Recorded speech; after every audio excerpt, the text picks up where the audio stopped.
युवा मोर्चा के अनुवाद जी, अरुण जी, जय जी, सभी लोग का स्वागत है। भाजपा के मंडल के अध्यक्ष सभी लोग सभी कार्यकर्ता एक साथ बड़ी मात्रा से स्वागत करें। नगर पंचायत के पार्षद पप्पू तिवारी और पूरी टीम, यादव महासभा के हमारे कार्यकर्ता भाई भी आए और स्वागत करें। थोड़ी जगह बनाए, फोटो खींची जाए।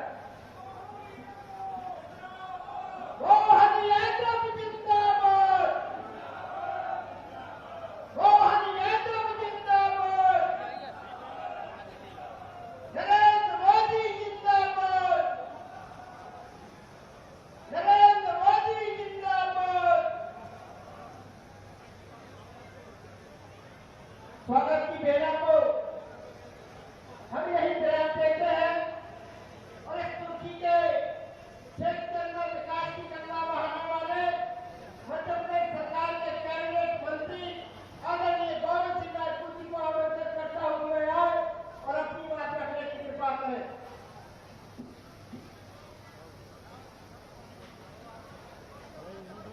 जब पहले सभी लोग रुके की बैठ गए, सभी लोग भाई प्रमुख कुशवाहा जी भी हमारे टीम को उपस्थित है, जयप्रकाश चतुर्वेदी जी हमारे टीम को उपस्थित है। सभी लोग बैठ जाए, गोविंद भैया का हाथ सब उद्बोधन सुनेंगे।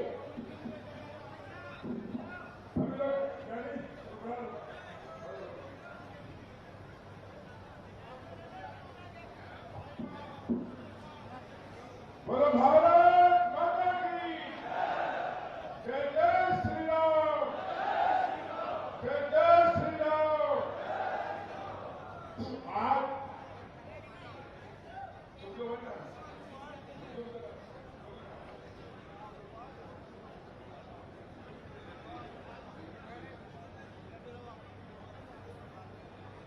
आज नाहरगढ़ की इस धरा पर हमारे मुख्यमंत्री माननीय मोहन यादव जी का दिल से, हृदय से दोनों हाथ ताली मिलाकर स्वागत करेंगे। तालियों की आवाज भोपाल तक पहुंचनी चाहिए। बहुत बहुत धन्यवाद। मैंने सुबह माननीय मुख्यमंत्री जी को फोन किया कि मुख्यमंत्री जी थोड़े देर से आना, ऐसा ना हो पंडाल हमारा खाली रह जाए।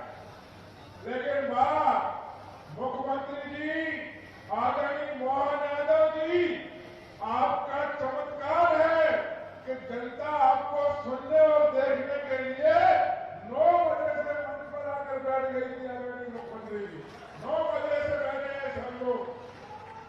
आपका पुनः स्वागत, वंदन, अभिनंदन। मंच पर विराजमान हमारे प्रत्याशी लता वानखेड़े जी, अध्यक्ष गौरव सिरोडिया जी, विधायक आदरणीय प्रदीप लालिया जी, आदरणीय शैलेंद्र जैन जी, हमारे विधायक जो अभी आए हैं बाहर से, 6 बार के विधायक राम निवास रावत जी, हमारे विधायक पीएन जोगी जी, हीरा भैया, हमारे आदरणीय महामंत्री प्रभारी उपाध्यक्ष मुकेश चतुर्वेदी जी, जयप्रकाश जी, पारुल साहू जी, अरुणोदय चौबे जी, अभिषेक भार्गव जी, हीरा भैया, नारायण कविमंत्री जी, पूर्व विधायक वीरेंद्र पाठक जी, श्याम तिवारी जी, हमारे संयोजक प्रभुदयाल पटेल जी, राम कुमार बप्पू तिवारी जी, गोविंद सिंह कुर्मी बटियाला, अजब सिंह यादव, विनोद ओसवाल, दही कुरैशी, दीपक जैन, हमारे नेकिरा भट्टी जी, राहुल फिल्म गोस्वामी जी, सभी अब तो रह गए वो क्षमा करना, क्योंकि मुख्यमंत्री जी को जल्दी से आज चुनाव का आखिरी दिन है तो मुख्यमंत्री जी को बाहर भी जाना है। बहुत ज्यादा सभाएं हैं, करीब 7-8 सभाएं। साथियों, ये चुनाव देश के भविष्य का है, ये चुनाव युवाओं के भविष्य का है। इस चुनाव में जितनी वोट विधानसभा से डरेगी कि वोट लता वानखेड़े जी के साथ साथ सीधे प्रधानमंत्री नरेंद्र मोदी जी को दी जाने वाली वोट होगी। साथियों, मैं ज्यादा नहीं बोलूंगा, हमारे मुख्यमंत्री जी को हम लोग सुनेंगे। हम मध्य प्रदेश की और विधानसभा की, लोकसभा की बात करेंगे। आज 3 बातें मैं कहूंगा, छोटी बात।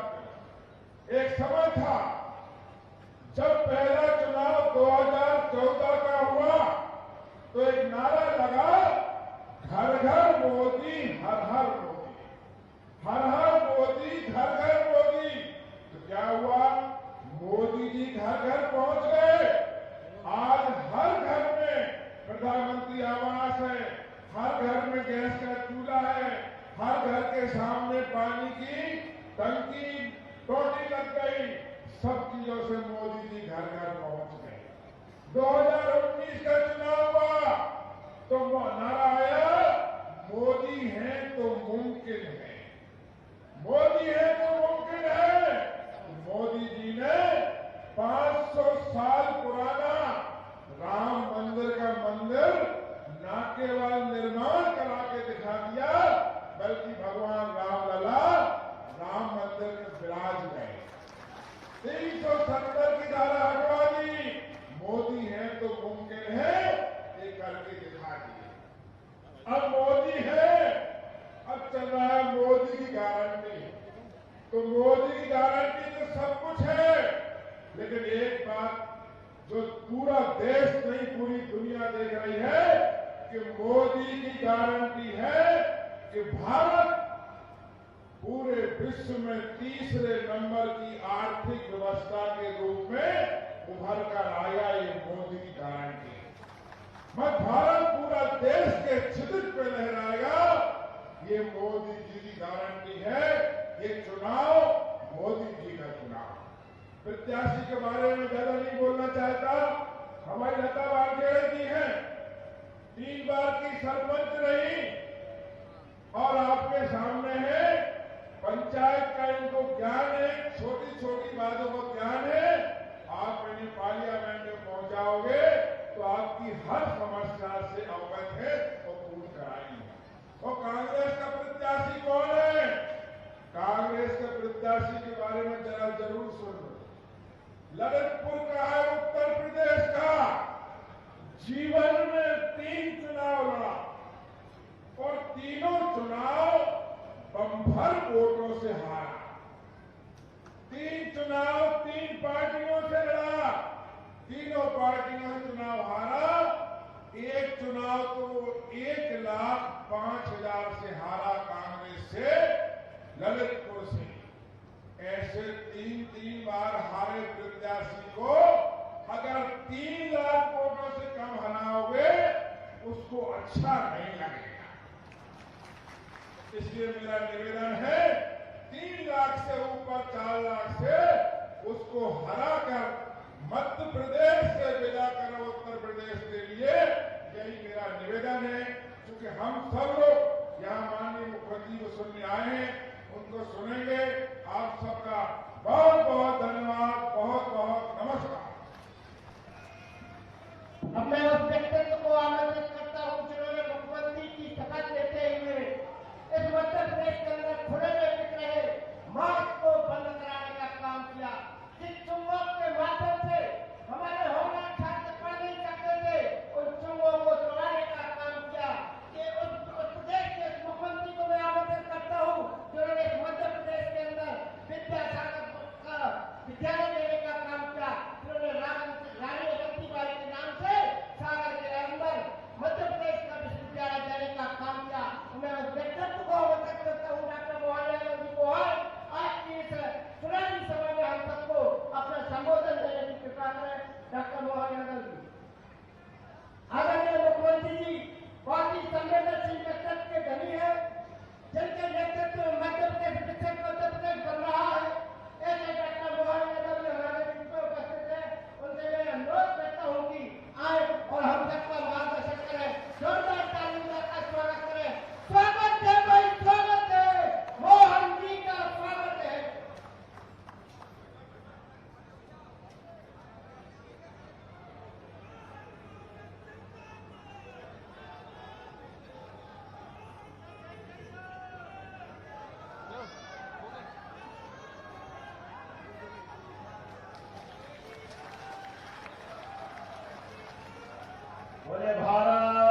आपका भी अभिनंदन है, वंदन है इस मंच पर। जरा तालियां बजाते रहना, मैं नाम बोलते जा रहा हूं लगातार। गौरव सिरोठिया जी जिलाध्यक्ष भाजपा, प्रदीप लालिया जी विधायक नरियावली, मुकेश चौधरी जी प्रदेश उपाध्यक्ष सेक्टर प्रभारी, श्रीमती लता वानखड़े जी हमारी बहन जिनके कारण यहाँ इकट्ठा हुए, जोरदार लता वानखड़े जी का। इस अवसर पर श्री जयप्रकाश चतुर्वेदी जी, विधायक शैलेंद्र जैन जी, विधायक वीरेंद्र सिंह जी, राम निवास जी, जोरदार ताली बजाओ वाले राम निवास सहित सभी विधायकों के लिए। राम निवास जी प्रदेश कांग्रेस के कार्यवाहक अध्यक्ष रह चुके हैं, 6 बार के विधायक और भाजपा ज्वाइन कर चुके हैं। जोरदार तालियां। राम निवास जी पहली बार आए हमारे स्टूडियो में। इस अवसर पर यहाँ से हमारे पूर्व विधायक पारोल साहू, अभिनंदन करें पारोल साहू जी का। अभिषेक भार्गव, तालियां बजाते रहे। अभिषेक भार्गव जी, अरुणय चौबे जी, हीरा सिंह राजपूत जी, नारायण कबीरपंथी जी, श्रीमती मीना आदिवासी, डॉक्टर वीरेंद्र पाठक, अमित राय, मंडल अध्यक्ष श्याम तिवारी, प्रभु पटेल, राम कुमार तिवारी, नाम तो इतने सारे लिखे, सबको प्रणाम कर लेता हूँ। आप जोरदार ताली बजा करके पूरे मंच का अभिनंदन कर रहे हैं। चुनाव का आखिरी दिन है, चुनाव प्रचार का।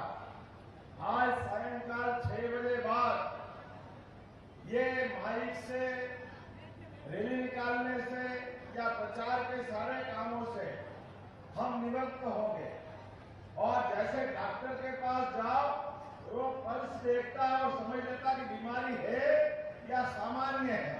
मैं गारंटी दे सकता हूं कि सागर का चुनाव भाजपा भारी बहुमत से जीत रही है, इस बात में कोई शक नहीं। और इस अवसर पर लाडली बहना भी बैठी है, आपका तो और वंदन अभिनंदन। कल 1250 की किस्त आपके खाते में डली है, सारी की सारी बहनाओं के लिए। और यहाँ किसानी का क्षेत्र भी है, किसान के लिए भी कितना ऊंचा सोचते नरेंद्र मोदी जी। किसान तो पहले भी थे। यशस्वी भारत रत्न स्वर्गीय अटल बिहारी वाजपेयी के लिए जोरदार अभिनंदन करें। स्वर्गीय अटल बिहारी वाजपेयी के लिए, जिन्होंने गांव-गांव में सड़क देने का काम उन्होंने पहले किया है। गांव-गांव में प्रधानमंत्री सड़क देकर के विकास के दायरे से गांव को जो है, और ये कांग्रेस के लोग उस समय भी कह रहे थे गांव में सड़क की क्या जरूरत है, गांव में तो बैलगाड़ी चलती है। अब उनको ये मालूम नहीं कि बैलगाड़ी वाला कौन सा सिस्टम है। उनने कभी गांव देखा हो तो मालूम पड़े। वो आज भी आलू से सोना बनाने की मशीन ढूंढते, आलू से सोना बनाने वाली। आलू से सोना कौन बनाता है? केवल पप्पू बना सकता, और कोई को नहीं मालूम आलू से सोना कौन बनाता है। और इसी नादानियों के कारण वो अपने फजीले कराते, अपनी पार्टी के फजीले कराते, बड़े पैमाने पर। ऐसा कहते हैं, कहने वाले कहावत है कि नादान की दोस्ती,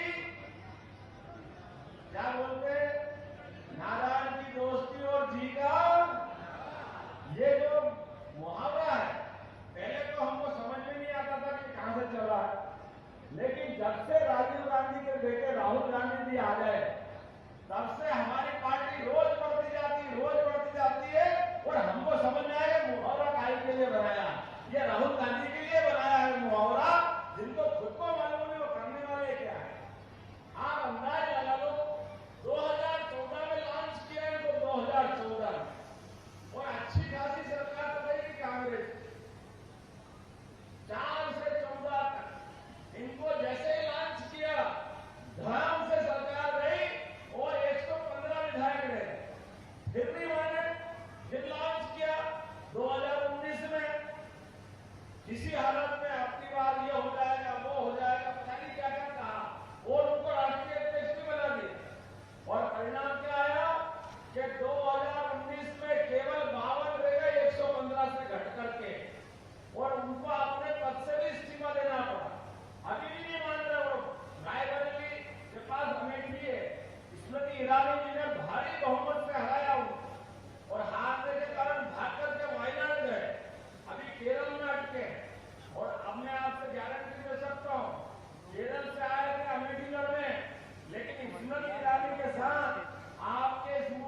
कीमत में हमने फार्म भरवाया और चुनौती दी कांग्रेस को, आ जाओ राहुल गांधी, आप में दम हो तो फार्म भर के देखो, आप चुनाव लड़के देखो।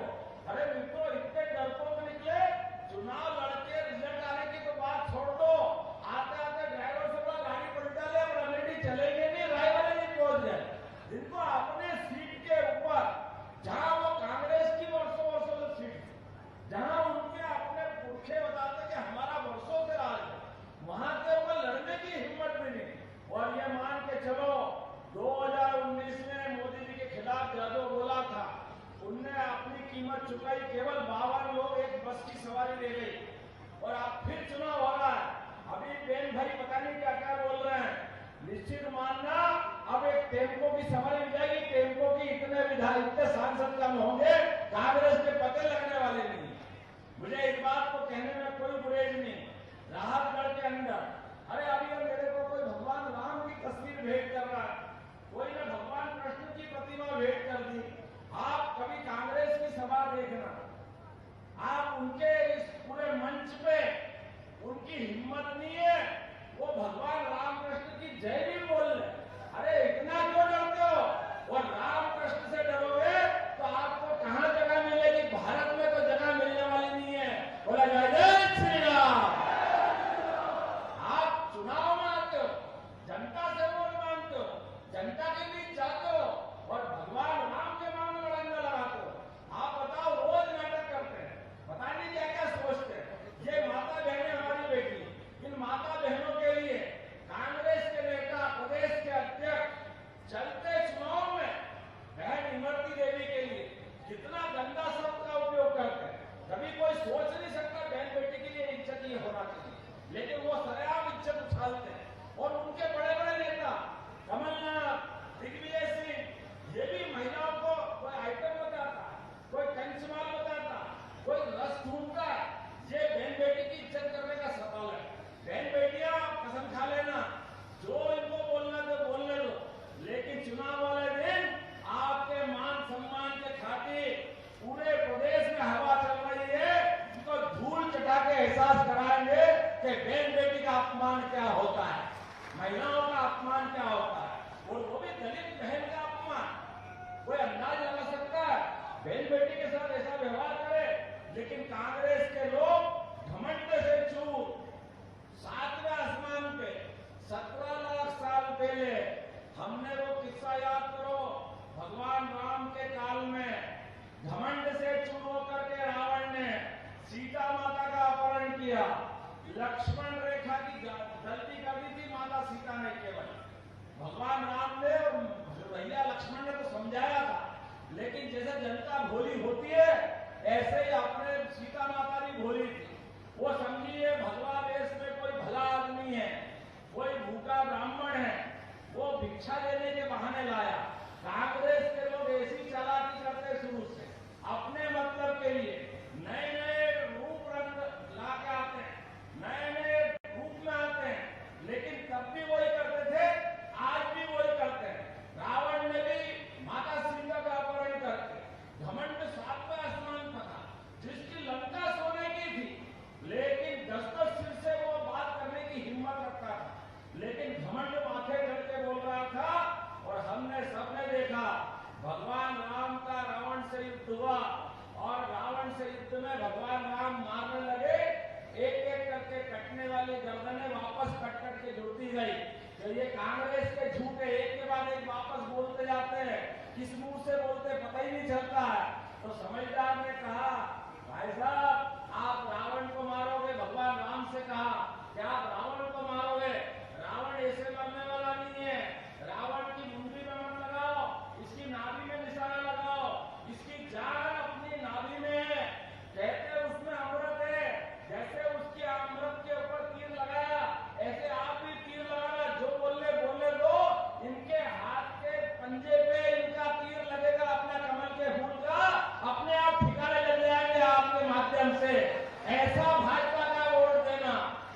तरक्की हो रही, क्या हमारे भी नाम।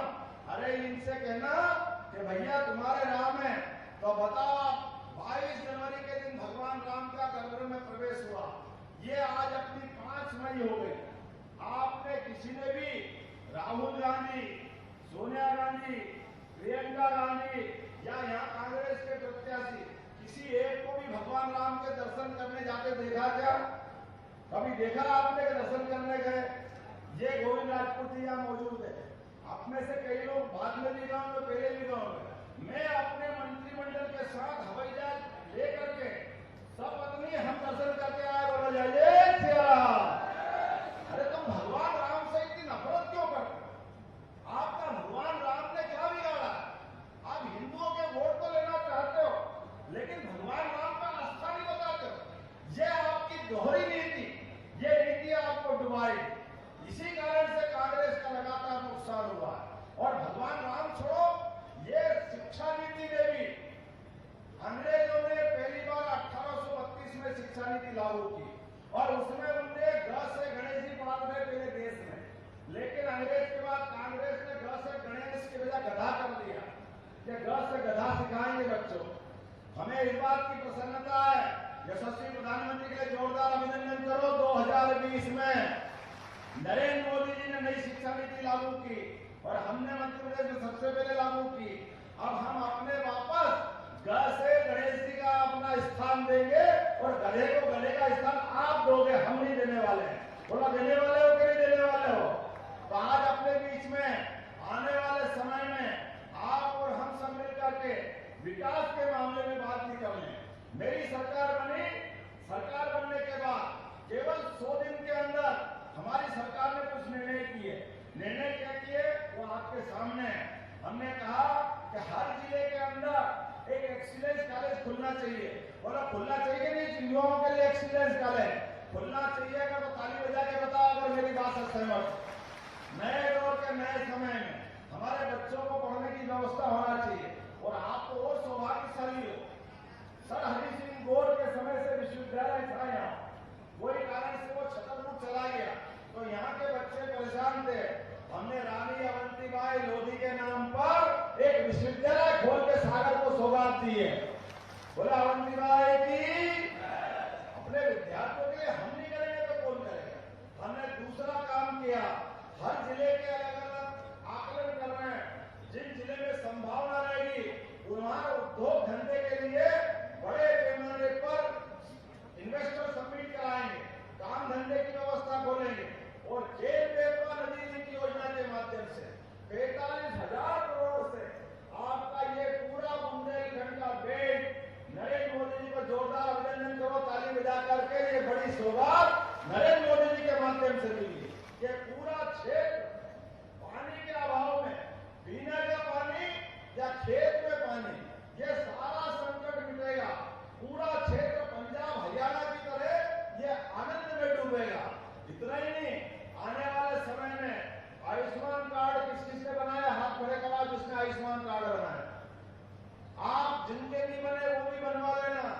हमारी सरकार ने एक फैसला किया है, आयुष्मान कार्ड के माध्यम से कोई भी घायल एम्बुलेंस से घायल होकर के हॉस्पिटल पहुंचेगा और हॉस्पिटल में उसका इलाज होगा और लगा के इसकी गंभीर बीमारी है, इनको सागर, ग्वालियर, इंदौर, भोपाल, दिल्ली पहुंचाना है।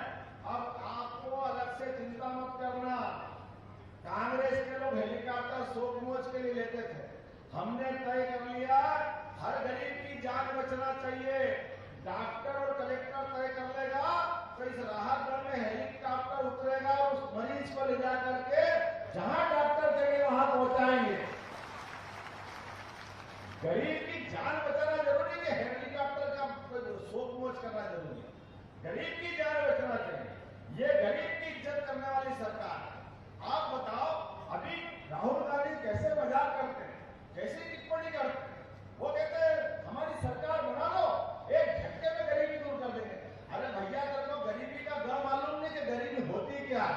तुमने सोने चांदी की चम्मच पे खाना खाया है, आपको मालूम नहीं गरीबी क्या होती। और आपके इतिहास को देखो तो आपकी मम्मी ने 10 साल सरकार चलाई, अपने खानदान की तरफ देख लो, वो गरीबी दूर नहीं कर पाए। 4 से 14 सोनिया गांधी की यूपीए की सरकार चली, इसके पहले इनके पापा की सरकार चली राजीव गांधी की, 5 साल उनने सरकार चली, वो गरीबी दूर नहीं कर पाए। इनकी दादी इंदिरा गांधी ने 17 साल सरकार चली, वो गरीबी दूर नहीं कर पाए। इनके नाना जी, परनाना जी, जवाहरलाल नेहरू 18 साल उनने सरकार चली, सब मिला के 55 साल तक सरकार चली, ये गरीबी दूर नहीं कर पाए। और ये जनता को मूर्ख समझते हैं कि आप हमको सरकार बना दो, हम गरीबी दूर कर देंगे, ये झूठ चलेगा नहीं। जनता हिसाब करना जानती है। पहले 55 साल जो तुमने पाप किए वो सब याद है, और आप तो और ज्यादा महत्व के लोग हो। आपने, हमने, सबने देखा, जैसे मैंने भगवान राम की बात बोली, राम जी का आनंद आया कि नहीं? बोलो जय जय श्री राम। और बाबा महाकाल का आनंद आया कि नहीं? बोलो बाबा महाकाल महाराज की। जब राम जी का आनंद आ गया, बाबा महाकाल का, महालोक का आनंद आ गया, तो जमुना जी के कृष्ण कन्हैया ने क्या बिगाड़ा? और उनका जयकारा होना चाहिए कि नहीं होना चाहिए? वो सब बुला रहे हैं कि आपकी बार का वोट कृष्ण कन्हैया को मुस्कुराने के लिए। बोला सब तैयार है कि नहीं है? तो आप सब अपने स्थान पे खड़े हो जाओ और बांध लो मुट्ठी अपनी और संकल्प करो